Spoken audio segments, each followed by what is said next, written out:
Hello and welcome to the STEM Peer Mentor podcast. My name is Bilal Ali, and this is the podcast for Health Science and STEM Academy.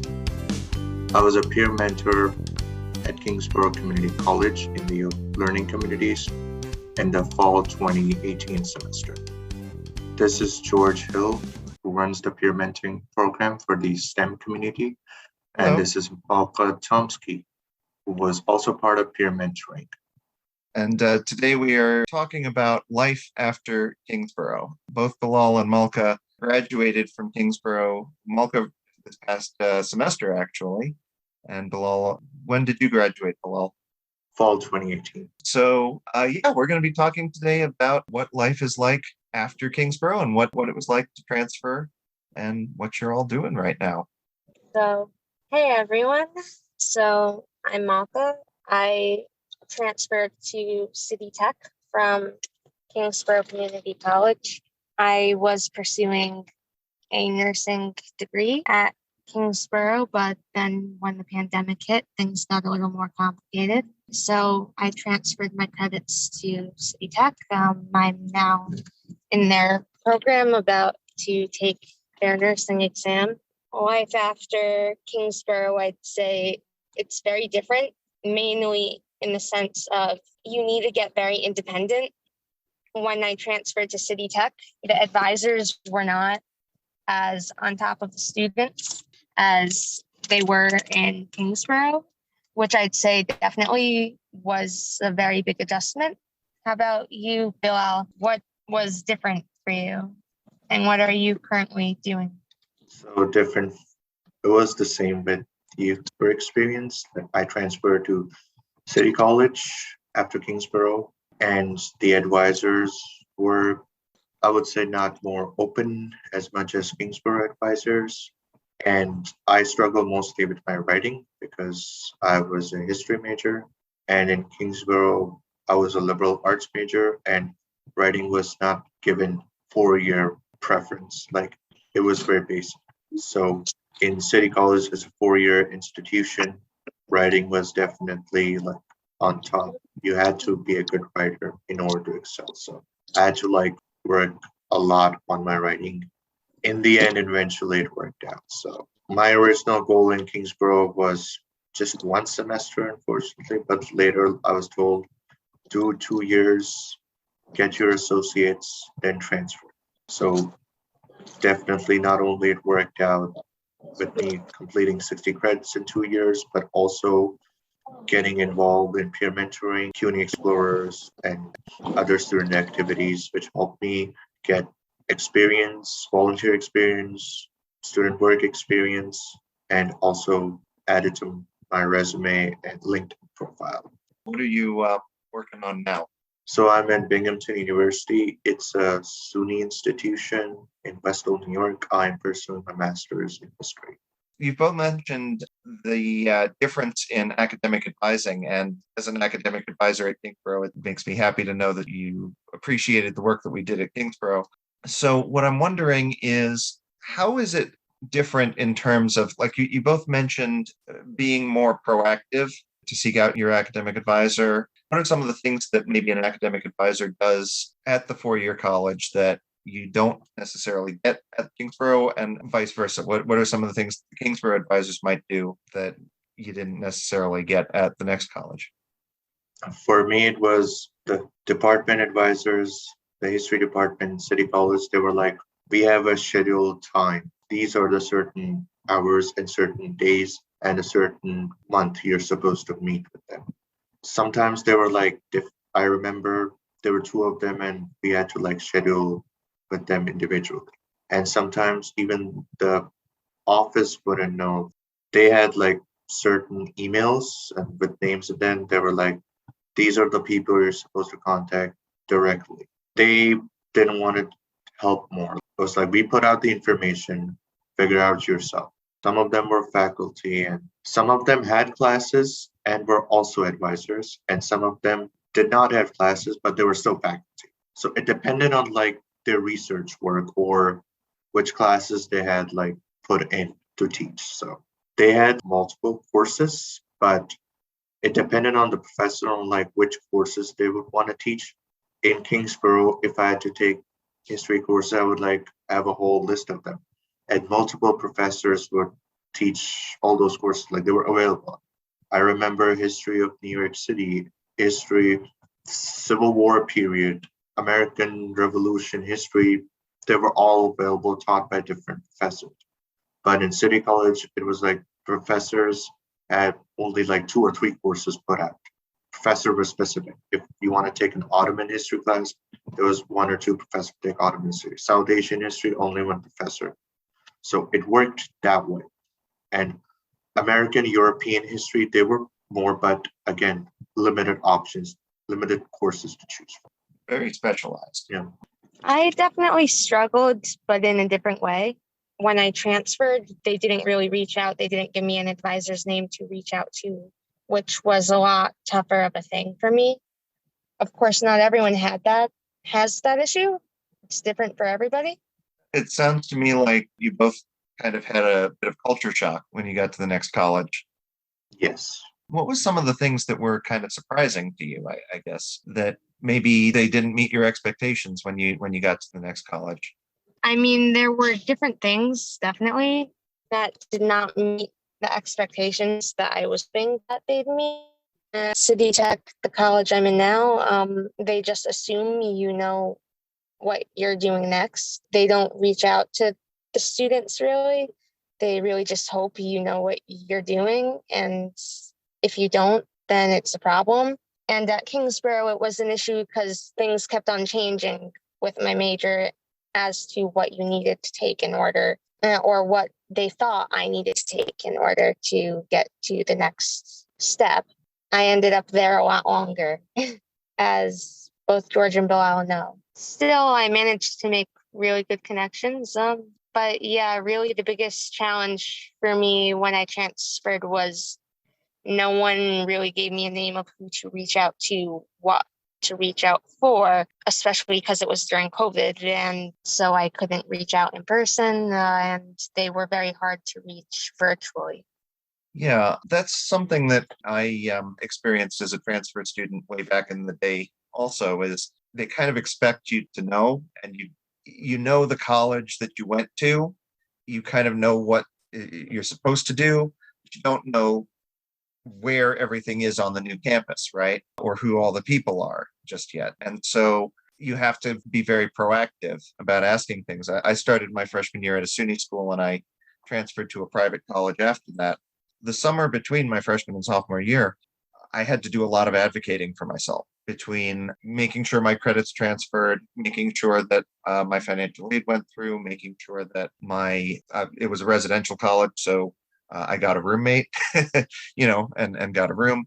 There was a lot of things that I had to do to advocate for myself that wasn't quite what happened when I came in as a freshman. So yeah, being a transfer student, it really does require a lot of proactivity. And that, I think, especially was difficult during COVID because they're expecting you to know what to do and where to go and where to be. And especially for the students who were just doing it online, I imagine it was 10 times harder trying to reach out and getting to understand what to do next, because they don't know the campus. It wasn't open for several years. It was at least hard for me when I transferred, and I knew I had to go in person. The only person I really knew there was my professor, and because everything else was closed, everyone was still secluded, kind of because they were worried about COVID and catching it, rightfully so, but it does make it hard, and I think that's a whole nother level of transferring it. It was harder to connect to people and with people, which I think may bring a whole new level of difficulty. Proactivity and self-advocating went a little low for me in City College because, again, it was a culture shock. And also, City College was 1 hour away from me. I lived in Midwood, Brooklyn. On a good day, the Q train would take 1 hour, like for 1 hour to get to City College. And so that coming and going was kind of like hectic early on. So I couldn't get involved in most of the student activities. Plus all the assignments. I had 3 history classes in my first semester in City College. So assignments kept popping in. I was like, I gotta finish this. So I kept working on them. And again, my writing skills were not up to a 4-year level. So I was a little bummed down when I got my first grades like C plus, B minus, like what's going on? And so all that work in trying to like get up to par with the 4-year students, that kind of like put all my advocacy and like student involvement in City College a little low. So first priority for me was like getting ahead in terms of grades and writing, and all student activities got down second priority, to the point like I couldn't even make meaningful connections in City College. But luckily, I was part of New York City Men Teach, and City College also had a New York City Men Teach program, and they had a much better and more vibrant program. They had events like every week, and the advisor, Walter Craig, he's very supportive. At first, I didn't attend events more often because they fell on a Friday and I had prayers. So Walter was like, if you want to come, just come for 5 minutes, come for 10 minutes, come for 5, 10 minutes, sign up, have some food, then leave. It's all right. Like just attend the events. And so that kind of like helped me build connections with the New York City Men Teach community in City College. If not for them, I would have been like a ghost in CCNY.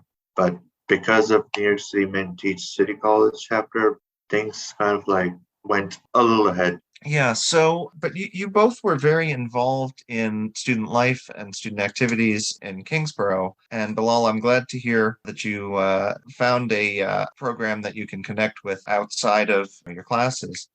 Malka, I'm curious to hear if you've had the opportunity to do that, how you've connected with the student culture on campus. There really isn't any, because things are only just starting to open up. I only transferred a semester, maybe 2 semesters ago, and everything was shut down. People just went to class and went home. But when I was at Kingsborogh, I saw there was an activity. I jumped in to join. Honestly, the only thing that's been keeping my head above water, aside from my family and the people who have really been there for me, even still at Kingsborogh, I'd say honestly, would be the Hillel at other campuses, right? The Jewish programs. It made me really feel connected, even when everything else was so disconnected. I think that sense of connection is really important to student life and being a college student. I mean, there are plenty of studies that talk about how if you just go to class and you go home, you're less likely to persist and stay in the college than if you have something that you can connect with, whether that's a club or an activity, a group. And I think that was something that you both were very connected with at Kingsborough.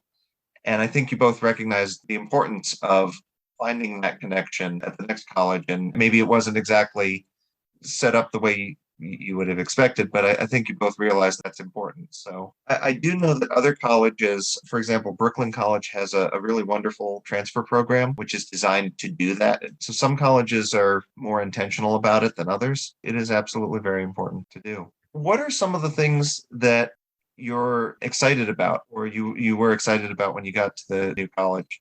What are some of the things that you got to do after Kingsborough that you were looking forward to? I'm looking forward to finishing up classes and graduating and taking my nursing exam and passing, and just, life, and to start working. I've been in college a very, very long time, so I'm kind of ready for that.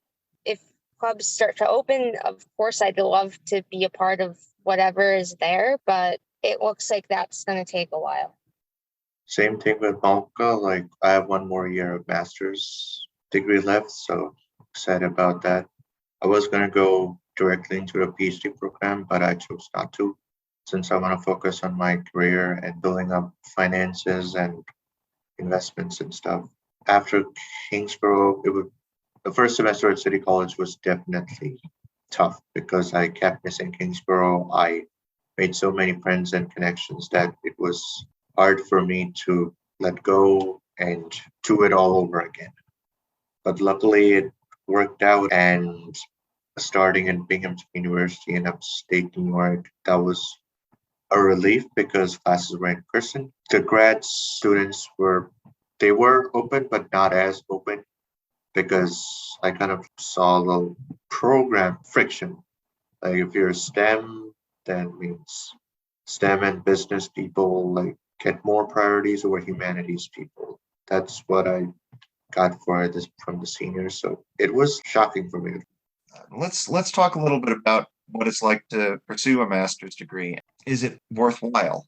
Do you feel like what you're working on in your master's and your career, do you feel like given all these challenges, it's something that's worth doing? And why do you feel like it is or isn't?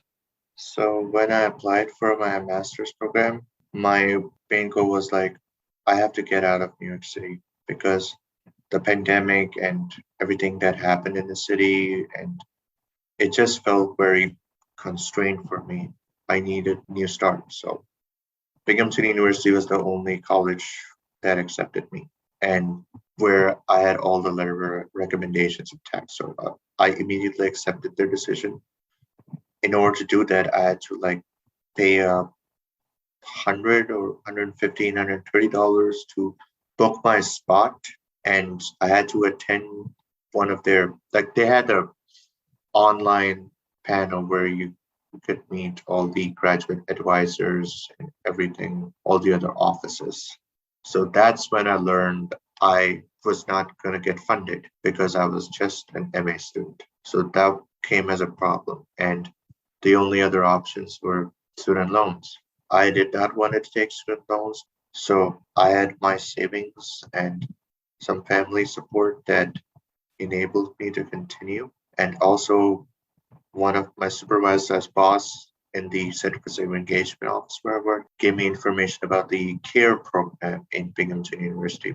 If students were facing a crisis situation, they could contact the office. So that helped out. And I would say the history department in Binghamton University is much more open and very friendly.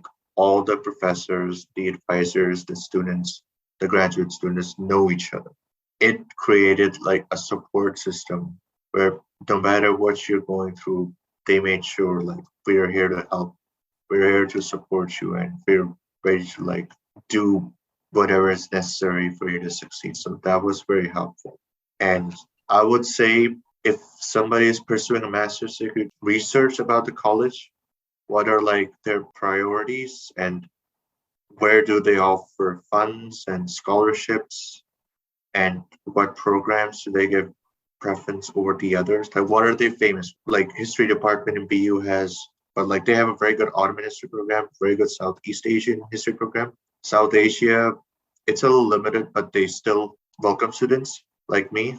I would say the research about the program, the professors, the cost of living, if you have to live off campus, the rents, and if you need to get a car insurance, utilities, cell phones, Wi-Fi, laptops, notebooks, all of the expenses, make a spreadsheet out of it, make sure your payments are on time if you have a credit card, because finances are the key. Yeah.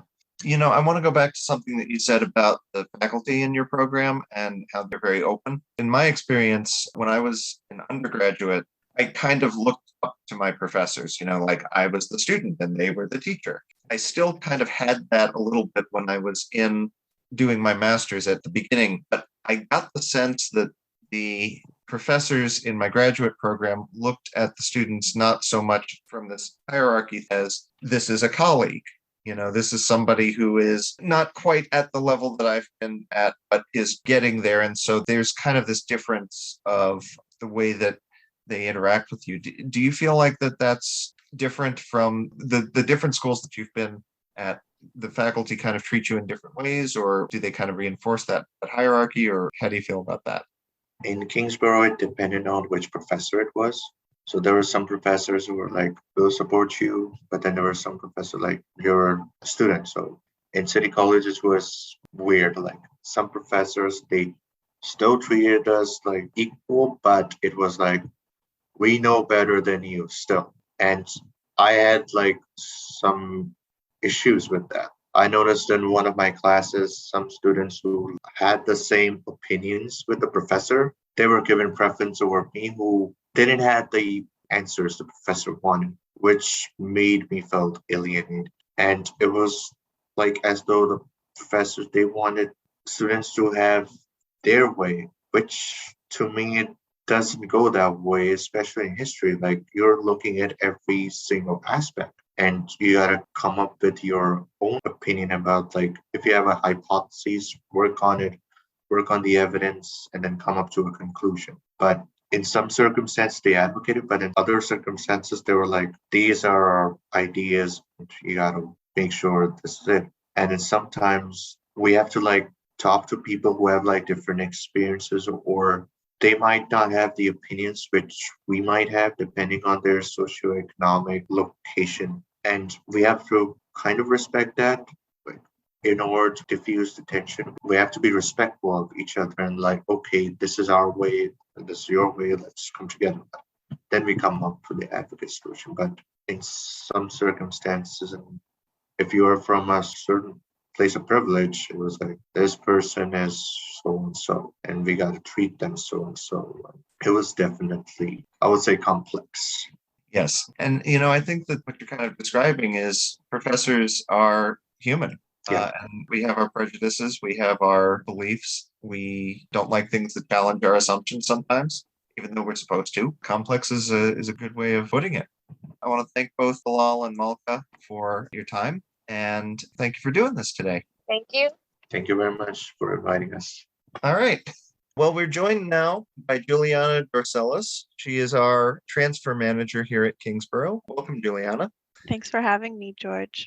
Yes. So can you tell us a little bit about what the process is for a student who's looking to transfer? Well, we like to say that there are three parts of the transfer process, right? There's the exploration, the research, and then the application process, right? So students should, one, be exploring to see what their interests are, right? What schools have the majors that would lead them to the career paths that they're looking for, right? What schools, based on location, are they looking to stay home? Are they looking to dorm? Are they looking to go out of state, right? And then when you think about out of state, you got to think about tuition, right? So that's another thing, right? Cost. How much are the students willing to pay for the education that they're looking to get or to move out of state and those other things, right? So, exploring those type of things. And then really the research aspect, right? Going and looking at each individual website, seeing what the different deadlines are, right? You can apply for a college. The general college usually has an application deadline, but some programs are different, right? Some programs have earlier deadlines. So the students are going to have to do the research on that aspect, making sure that they're submitting their applications, supplemental applications as well. And then the application process is submitting that application, but a lot of students forget once you submit it, you want to make sure that you're checking that application, right? Like, is your application actually complete? Where along the process is your application? Have you been admitted? What are some things that they're waiting for, right? Sometimes the schools may take longer to process the applications, but sometimes the student can affect how long the application process does take until that they're admitted. I like to say there's another area after the application process, and that's the actually enrolling into that final school, right? In that space, there's a lot of advocating that students are going to have to do and making sure that they get their transfer credits, they get the credits that they're looking to get, they're in the right classes, those type of things. Their financial aid is processed. There's that aspect of it too, to make sure that the entire transfer process is done and the students have transitioned successfully. Yeah, that's very important to be an advocate for yourself. That's one of the things that we were talking about with the alumni panel. They were discussing how you do have to kind of be very independent and advocate for yourself. Yeah, it's a completely different thing when you're at the community college level and then you're at the 4-year. I worked at Baruch College before transitioning to like the community college demographic, and the students are kind of like, I like to say they're out there on their own, right? And, there aren't programs like ASAP at some of these schools, right? They might have 4-year equivalencies, but some students may not qualify for those. So unless you're in a special program, usually at these 4-year colleges, you don't have an academic advisor or someone really holding your hand through the process. It's a lot of independent things that you're going to have to do. So what are some things that students can do to prepare for transferring or to prepare for that independence when they get to the next college? Well, I think, it starts here when students are meeting with their advisors, and the college websites are very similar in all ways, right? You can find your degree requirements on CUNY First and DegreeWorks. You can find the bursar's office or the registrar's office on the directory, right? You can find the financial aid office. Utilizing the resources that each individual college has is so important. Just being able to navigate that for sure. The other thing is some of the things that we'll be doing moving forward. Me as the transfer manager is implementing some workshops that are going to teach students how to advocate for themselves at that level. And sometimes you have to push back. They might tell you, no, we can't give you credits for this, right? But you're like, no, but I checked. And this class should be equivalent to this, right? I'm not taking no for an answer in a respectful way, right? And still being professional in that way. So definitely, having conversations with, their advisors to practice some of those tools of self-advocacy, and then just really knowing what they're getting themselves into, right? Especially I mentioned transfer credits a lot, because I know one of the things that our students are concerned about are, how are my credits going to be transferred, right? If they can gather as much information as possible before they enroll into the college, they're knowledgeable and they're able to see how their credits are being applied to their degree. They'll be able to go into the conversations more knowledgeable, right? Doing some research before going into the conversations. Well, that's all the time we have for today. Thank you for listening, and I hope you'll tune in next time for part 2 of our podcast on transfer issues, life after Kingsborough. In part 2, I will continue my conversation with Julianna Dorcellus, and also have a conversation between myself, James Hansen, one of our peer mentors, and Benjamin Stewart, the Director of Pre-Health and Professional Services at Brooklyn College. If you'd like to speak with myself or any of our peer mentors, please contact the Health Science and STEM Academy at 718-368-4903 or email kccstempeermentors@gmail.com.